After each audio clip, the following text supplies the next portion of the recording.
Dark web ലഹരി കേസിൽ മൂവാറ്റുപുഴ സ്വദേശി എഡിസൺ പിടിക്കപ്പെട്ടതോടെ കൂട്ടാളികൾക്ക് രക്ഷപ്പെടാൻ നിർദ്ദേശം നൽകി അന്താരാഷ്ട്ര ഡ്രഗ് കാർട്ടൽ. സിസ്റ്റത്തിൽ നിന്ന് ഹിസ്റ്ററി ഡിലീറ്റ് ചെയ്യാനും പാഴ്സൽ കവറുകൾ കത്തിച്ച് ചാരം വെള്ളത്തിൽ കലക്കാനുമാണ് നിർദ്ദേശം. ഡാർക്ക് വെബിൽ അന്താരാഷ്ട്ര ഡ്രഗ് കാർട്ടൽ നടത്തിയ ചർച്ചയുടെ തെളിവുകൾ ന്യൂസ് മലയാളത്തിന് ലഭിച്ചു.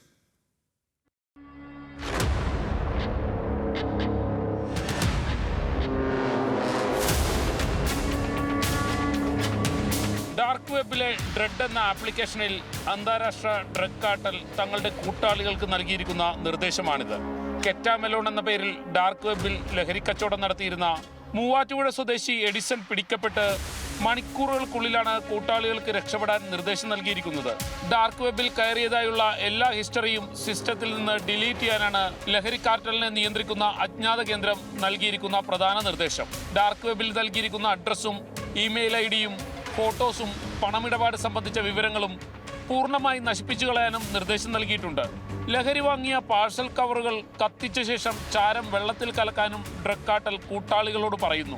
എഡിസൺ പിടിയിലായി മണിക്കൂറുകൾക്കുള്ളിൽ തന്നെയാണ് രക്ഷപ്പെടാൻ ഡ്രഗ് കാർട്ടൽ അറിയിപ്പ് നൽകിയിരിക്കുന്നത്.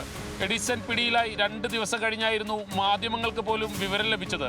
എന്നാൽ ഡ്രഗ് കാർട്ടലിന് മണിക്കൂറുകൾക്കുള്ളിൽ വിവരം ലഭിച്ചതിന്റെ ഞെട്ടലിലാണ് അന്വേഷണ സംഘം. മൂവാറ്റുപുഴയിൽ ഇരുന്നുകൊണ്ട് രാജ്യത്തെ ലഹരി വിതരണം നിയന്ത്രിക്കാനാണ് എഡിസൺ എന്ന കെറ്റാമെലോൺ തീരുമാനിച്ചിരുന്നത്.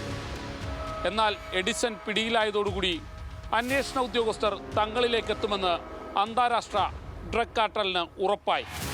ഇതോടുകൂടിയാണ് അവർ എല്ലാ തെളിവുകളും നശിപ്പിക്കാൻ ശ്രമിക്കുന്നത്. ഷാഹിൻ ആന്റണി, ന്യൂസ് മലയാളം, കൊച്ചി.